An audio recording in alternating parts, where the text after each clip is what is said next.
December 21st, 2003. Homeland Security Secretary Tom Ridge raises America's terror threat to code orange, the highest since September 11th. Air France cancels 6 flights. A British Airways 747 reverses course over the Atlantic, escorted by RAF fighters. In Manhattan, armed police evacuate 5,000 tourists from the Metropolitan Museum at gunpoint, hustling families past Egyptian mummies into the freezing streets. Inside the White House Situation Room, officials debate the unthinkable, ordering F-16As to shoot down passenger planes full of American families coming home for Christmas. All of this traces back to one intelligence source. The CIA didn't just believe him. They built him a classified facility, gave him top-secret clearance, and routed his printouts directly to the president's desk. When French intelligence finally examined his decoded Al-Qaeda messages, their verdict was devastating, mathematically impossible. The data couldn't exist. America nearly committed fratricide over fiction, but the real scandal isn't how he fooled them. It's what happened next. The CIA didn't expose the fraud. They buried it so deep that Dennis Montgomery walked free, collected $20 million more from the Pentagon, and went on to con again. How did a casino tech nearly cause America to kill its own citizens? And why did the government protect him instead of prosecuting him? 1998. Reno, Nevada. A 40-year-old medical technician named Dennis Montgomery decides he's finished drawing blood samples. He rebrands himself as a software entrepreneur and teams up with Warren Trepp, a high-rolling investor with a checkered past. Together, they launch eTrepid Technologies, a company selling video compression tools to casino surveillance departments. Montgomery's software helps pit bosses catch card counters by analyzing footage in real time. It's clever work. The biggest threats his code ever identified were math students trying to beat the house. But Montgomery has a problem that will define everything that follows. He's a compulsive gambler.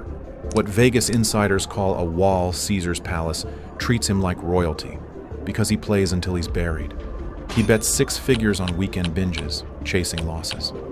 By 2001, he's bounced $1.8 million in personal checks to Sin City casinos, Caesars, the Bellagio, and the Mirage. The man who will soon claim to decode Al-Qaeda communications cannot keep his finances solvent. Montgomery couldn't break the loop. The casino floor, the 6-figure bets, the chase. It wasn't about the money anymore. It was the pattern, the ritual. And patterns like that are harder to quit than most people think. That's something anyone who's tried to quit vaping or smoking understands. Cravings aren't just about nicotine. They're about the habit, the hand-to-mouth motion, the oral fixation, that momentary pause your brain has learned to expect. Take away the substance and the loop still fires. That's exactly what Fium was designed for. Fium is a flavored air device. No nicotine, no vapor, no batteries. It's a weighted, fidget-friendly tool that gives your hands and mouth something to reach for when cravings hit. Instead of fighting the habit, you redirect it. And their new Fium topper adds a soft, replaceable mouthpiece you can chew on. So when that oral fixation kicks in, you've got something safe to work with. Right now, when you grab a Journey Pack, you'll get a free Fium topper just for using my code BLACKFILES. Head to tryfium.com, that's tryfum.com, and use code BLACKFILES to get your free Fium topper with your Journey Pack. Grab it while it's available. But Montgomery wasn't looking for a way out of his patterns. He was about to use them. His partner Trepp carries baggage of his own. Before eTrepid, Trepp served as chief junk bond trader for Michael Milken at Drexel Burnham Lambert, the firm whose 1980s fraud became a symbol of Wall Street corruption and helped trigger the savings and loan crisis. Milken went to prison. Trepp avoided indictment but not scandal. So by 2002, eTrepid's leadership consists of a gambling addict and a financier schooled in the art of the questionable deal. Not exactly the team you'd trust with national secrets, but post-9/11 America isn't asking hard questions about credentials. Then came September 11th, 2001. The attacks shatter every assumption about American security. In the aftermath, Washington floods money toward anything that promises to stop the next plot. Defense budgets balloon from $287 billion to $400 billion by 2003. Intelligence agencies sprint to acquire new technology, new methods, new sources, anything. Fear drowns skepticism. Oversight evaporates. Contractors who once struggled to get meetings now find open doors. And Dennis Montgomery spots his opening. It starts with a favor. In 2002, a Nevada congressman with connections to E-Trepid arranges a meeting at CIA headquarters in Langley, Virginia. Montgomery walks into the Directorate of Science and Technology carrying nothing but a laptop and a wild claim. He has no security clearance, no intelligence background, no peer-reviewed research, no credentials in cryptography, counterterrorism, or signals analysis. What he has is confidence and a story that sounds like a rejected Tom Clancy subplot. Montgomery tells the CIA's gadget geeks that his casino software can do more than catch card cheats. It can, he claims, detect hidden terrorist messages. Al-Qaeda, he says, is embedding coded instructions inside Al Jazeera broadcasts, coordinates, flight numbers, attack dates, invisible to the naked eye but readable by his proprietary algorithm. Terrorists are watching the Arab satellite news channel and receiving orders through pixels no one else can see. Only Dennis Montgomery possesses the key. The officials should escort him out. Instead, they lean forward. This is 2002. The wound of 9/11 is raw. The worst professional sin in intelligence is dismissing a warning that turns out to be real. What if this strange software salesman is right? What if he's found something everyone else missed? The CIA doesn't slam the door. They open it wider. But how do you verify claims about invisible data that only one man's algorithm can see? What tests did the CIA conduct before handing Montgomery access to classified facilities? And why would a casino tech suddenly pivot to counterterrorism, unless he saw something else entirely? A government desperate enough to pay for miracles. Langley gives the green light. Within months, the CIA transforms a corner of E-Trepid's Reno office into a SCIF. Cipher locks seal the doors. Top-secret safes line the walls. Heavy-duty shredders stand ready to destroy anything that touches paper. CIA personnel arrive with briefcases handcuffed to their wrists. Couriers transport classified material under armed escort. To E-Trepid's neighbors, it looks like a tech startup hit the jackpot. They're half right. The jackpot is real. The technology is not. Inside that secure room, Montgomery begins producing intelligence. His method is opaque. His software ingests Al Jazeera broadcasts and spits out reams of printouts, numbers, coordinates, cryptic letter strings. Montgomery interprets these outputs as decoded Al-Qaeda communications, locations, names, timelines. He claims the terror network is using steganography, hiding data within data, to communicate in plain sight. The CIA handlers treat this raw output as genuine signals intelligence. They stamp it top secret and send it up the chain. Langley analysts receive the reports and scramble to cross-reference them with other sources. CIA leadership reads the summaries. Director of Central Intelligence George Tenet is briefed personally. And then Montgomery's printouts reach the White House, where they land on desks in the National Security Council. A pipeline now connects a gambling addict in Reno directly to the Oval Office. No independent verification, no outside expert, no professor of computer science, no NSA cryptographer ever examines the algorithm or replicates its results. Classification becomes a shield. Only those already invested can access it, and they have every incentive to believe. Skepticism suffocates. Anyone who might debunk the claims cannot learn they exist. One CIA veteran will later summarize the dynamic with bitter clarity. We were so eager to catch Al-Qaeda, we suspended our disbelief. The institutional immune system, the checks, the vetting, the professional caution developed over 50 years, all of it short-circuited by terror-era urgency. And Montgomery is happy to feed that fear. His outputs grow more alarming, more specific, more urgent. Each batch of printouts screams of imminent danger. In early 2003, E-Trepid secured a contract worth approximately $10 million from the U.S. Air Force and Special Operations Command to develop counterterrorism applications of Montgomery's software. The Pentagon is now paying Dennis Montgomery to build terror decoding tools that no one outside his laptop has ever validated. A man who owes Vegas casinos 7 figures is on the federal payroll, trusted with defending the homeland. His company's secure room is humming with classified activity. His bank account is filled with taxpayer money. But the contracts are just the beginning. By late 2003, Montgomery's printouts will trigger something far more dangerous than wasted money. They will bring America to the brink of shooting down its own airliners, hundreds of innocent people incinerated by their own military because a gambler fed the government fiction dressed as fact. How does fabricated data travel from a Reno office to a White House order authorizing lethal force? And what happens when the people who believe the lie discover they've been conned? Late 2003, Montgomery's outputs grow ominous. His software, he claims, has decoded a specific and imminent plot embedded in recent Al Jazeera footage.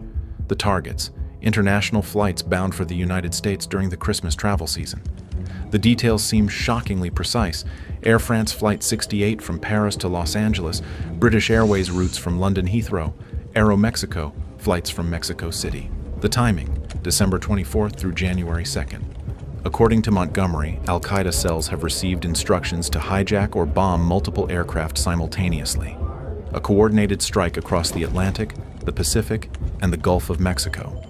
A second 9/11, but larger. His printouts include what appear to be seat assignments for hijackers, target landmarks in American cities, and countdown timers expressed in code. When this hits Langley, alarms shriek. The CIA isn't about to second-guess the source now, not with a supposed doomsday weeks away. Director Tenet rushes the intelligence to President George W. Bush. The message is unambiguous. Credible intelligence indicates a massive, imminent terror attack. Hundreds or thousands of lives are at stake. The president's response: do whatever you need to do. The full weight of the American security apparatus swings into motion. On December 21st, the White House announces Code Orange. Officially, the elevation is based on credible intelligence of imminent attacks. The public doesn't know the source is a casino tech's mysterious algorithm. They only see the consequences, and the consequences are chaos. Air France cancels 6 flights in 48 hours. A Paris-bound 747 already airborne over the Atlantic reverses course and returns to Charles de Gaulle. British Airways delays and reroutes flights from Heathrow. One jet lands under RAF fighter escort. Aeromexico aircraft are turned away at the U.S. border. Airports on 3 continents descend into pandemonium. Thousands of passengers stranded in terminals. Families separated across oceans. Children crying in departure lounges. Fear spreads through every boarding gate. On American soil, security measures escalate to levels unseen since September 2001. In New York, National Guard troops in combat gear patrol Penn Station with automatic rifles. NYPD counterterrorism units sweep Grand Central Terminal. The Metropolitan Museum empties at gunpoint. Holiday tourists herded past Vermeers and Van Goghs into the December cold of Central Park, while bomb squads check every gallery, every closet, every heating vent. In Los Angeles, LAX closes entire parking structures for inspection. Snipers take positions on terminal rooftops. In Washington, concrete barriers ring the Capitol and the Mall. The White House grounds swarm with Secret Service agents braced for attack. For 7 days, the fever holds. Christmas arrives under the shadow of phantom attackers. Families eat holiday dinners with the television tuned to CNN, waiting for the explosion that never comes. New Year's Eve passes without incident. By January 2nd, some inside the administration begin asking an uncomfortable question. Did we get this catastrophically wrong? Inside the White House Situation Room, a small group of senior officials convenes for a meeting that will later chill anyone who learns of it. The agenda: given the intelligence they believe they possess, should the military preemptively shoot down suspicious passenger aircraft if they appear to veer toward a target? A Boeing 747 carrying 300 Americans over the Atlantic, and men in a basement in Washington debating whether to destroy it based on Dennis Montgomery's printouts. Mothers, children, business travelers, families heading home for the holidays. Their lives weighed against data produced by a gambling addict in Nevada. America nearly convinced itself to commit fratricide to prevent an attack that never existed. What stops it? French intelligence. The French government, furious at the havoc inflicted on Air France's schedules and national reputation, demands to see the evidence that justified canceling their flights and humiliating their airline. American officials stall. The software is too classified to share, they claim. The tool is too sensitive. National security concerns. So the DGSE, France's external intelligence agency, conducts its own investigation. French engineers obtain copies of the same Al Jazeera broadcasts Montgomery claimed were laden with hidden messages. They examine the video files frame by frame. They test for steganographic data using every method known to computer science. They calculate the available bandwidth. Their conclusion arrives in early January 2004, and it is devastating. The American claims are scientifically impossible. The video files lack the data capacity to hide the volume of coordinates and names Montgomery was allegedly extracting. The encoding schemes he described violate basic information theory. It would be like encoding a novel inside a single sentence. Mathematically absurd. Whatever algorithm Montgomery sold the CIA, it produces noise, not intelligence. The man is either deluded or lying. French officials relay their findings to their American counterparts through diplomatic channels. The message is blunt. Your software is nonsense.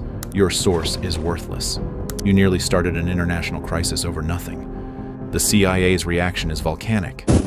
But what happens when an agency discovers it's been fooled, and that admitting the truth would expose a catastrophic failure reaching all the way to the Oval Office?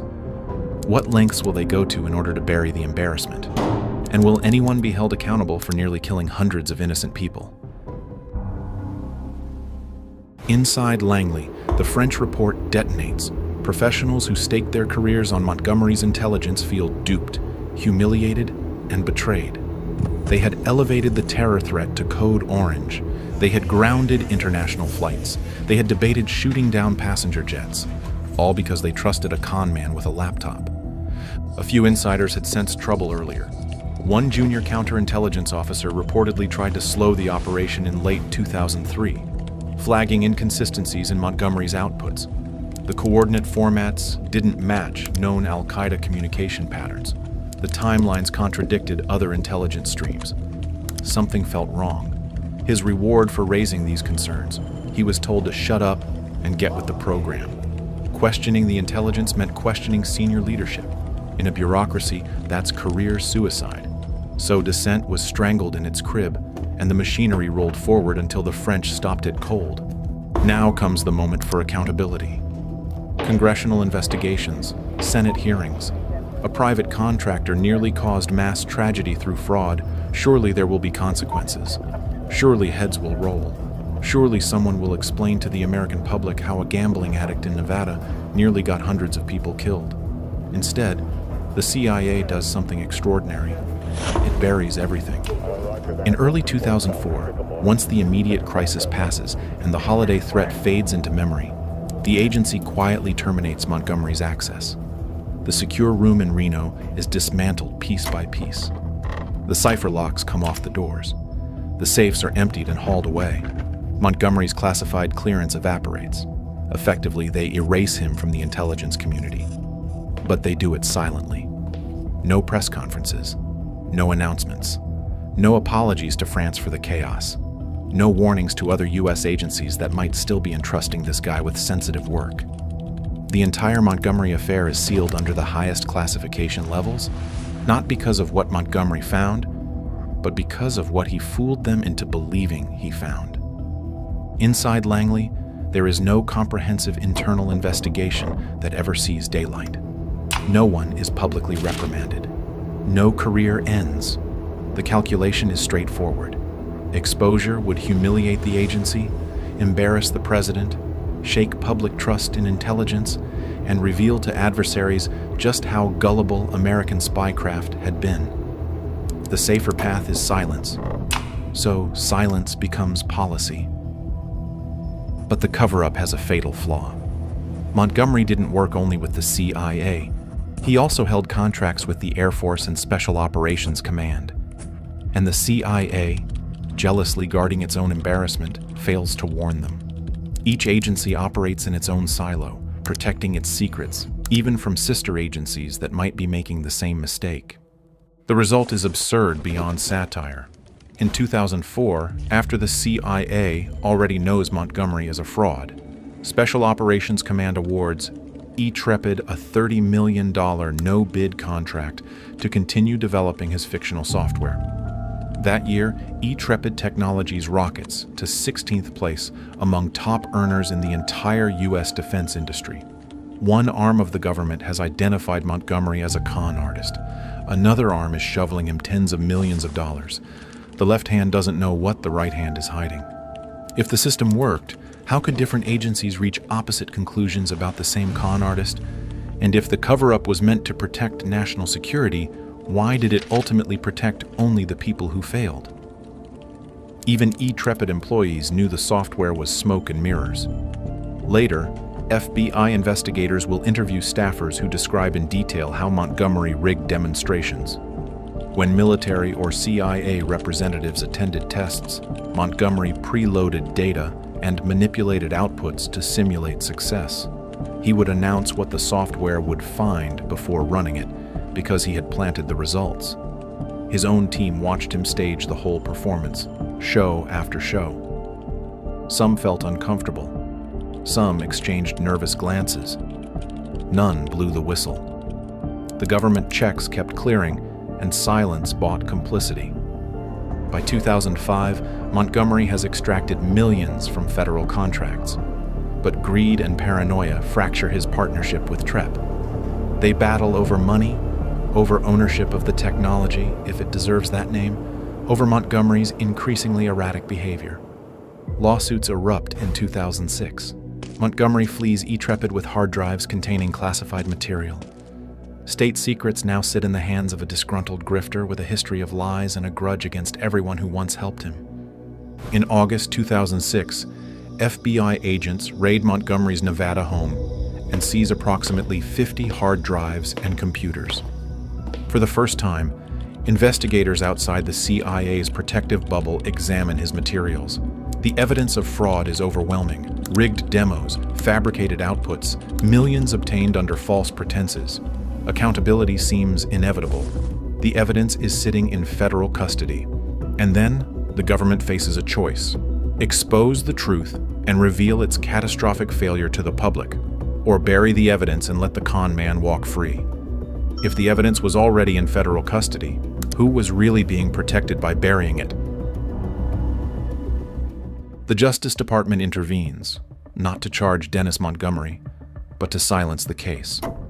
As Montgomery and TREP's civil lawsuits churn through Nevada courts, the DOJ files an extraordinary motion invoking the state secrets privilege. Any discussion of Montgomery's work, his software, or his government contracts would threaten national security, federal prosecutors argue. Therefore, the evidence must stay sealed forever. Key portions of the case must be dismissed outright. The courtroom doors slam shut. The agencies would rather protect the fraudster than reveal how thoroughly he fooled them. For Montgomery, this is an unbelievable gift from the institution he defrauded. The government shields him from accountability in the name of protecting classified information. The cover-up isn't safeguarding the public. The victims, the stranded passengers, the evacuated tourists, the families who spent Christmas 2003 in terror will never get an explanation.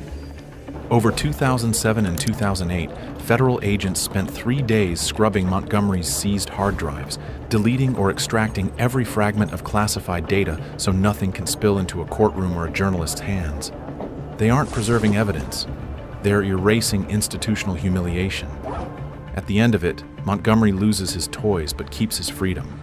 He never spends a day in jail. Despite overwhelming proof of fraud, fake demonstrations, non-functional software, tens of millions obtained under false pretenses, the United States government declines to prosecute Dennis Montgomery for any crime related to the hoax. The calculation is cold. Charging him would mean dragging the entire fiasco into open court. Witnesses would testify. Documents would surface. The public would learn how close we came to disaster. And that the powers that be decide cannot happen. If you're finding this story disturbing, consider subscribing. Most viewers watching right now aren't subscribed. and hitting that button helps this channel keep investigating scandals the government would rather you never heard. The fraud's details emerge anyway, through investigative journalists and candid insiders willing to talk. In 2010, a major expose labels Montgomery the man who conned the Pentagon. His own former lawyer goes on record calling him a con artist and a habitual liar engaged in fraud. The FBI knew the truth. The CIA knew the truth. Special Operations Command eventually figured it out. Everyone in a position to do something new. But officially, silence prevailed. The vault stayed sealed. No congressional committee ever held hearings asking how a casino tech nearly triggered friendly fire against American airliners. No CIA official was publicly fired or demoted. Special Operations Command quietly terminated its contract with Intrepid at some point. No press release, no explanation, no acknowledgement that anything had gone wrong. The Defense Department issued no statement. The scandal was classified, vaulted, and forgotten by everyone except those who lived it and the journalists who dug it up years later. And Dennis Montgomery? He lived to con again. In the 2000s, he approached Sheriff Joe Arpaio in Maricopa County, Arizona, peddling a conspiracy theory about federal surveillance targeting the controversial lawman. Arpaio paid him as an informant until experts confirmed Montgomery was producing junk data indistinguishable from random noise. Even Arpaio, no stranger to controversy and conspiracy, called it garbage and cut him loose. In 2020, Montgomery resurfaced with his most audacious claim yet, a supercomputer system he dubbed the Hammer and software called Scorecard that he alleged had been used to steal the presidential election by manipulating vote counts. This fantasy reached the highest levels of political power, discussed in the Oval Office itself, before being dismissed by cybersecurity experts as, predictably, a hoax. Sidney Powell and other election denial lawyers promoted his claims until they collapsed under scrutiny. The man never quits. Why would he? The lesson he learned in 2003 still holds. If your lie embarrasses the government badly enough, you might walk free forever. Accountability is for small-time grifters. Montgomery plays in a league where the victims have more to lose from exposure than the criminal does. Dennis Montgomery is not a criminal mastermind. He's not a genius. He's a stress test that the national security system failed catastrophically. He didn't outsmart anyone with brilliance. He exploited fear, secrecy, and the absence of accountability. He found the seams in a system bloated by post-9/11 panic, unlimited budgets, and the conviction that skepticism was unpatriotic. And he slipped through without consequence, again and again. In the end, the institutions sworn to protect the public protected only themselves. They were prepared to shoot down airliners full of American citizens based on a fraud. When confronted with their mistake, they chose concealment over correction, reputation over reform. The cover-up was the confession, no admission, no accountability, no lesson learned. Just pretend it never happened and hope no one notices. So the next time someone asks you to trust intelligence agencies without question, remember the gambler and his imaginary code-breaking machine. Remember how every layer of the system, CIA, Pentagon, Homeland Security, Justice Department, preferred saving face to telling the truth.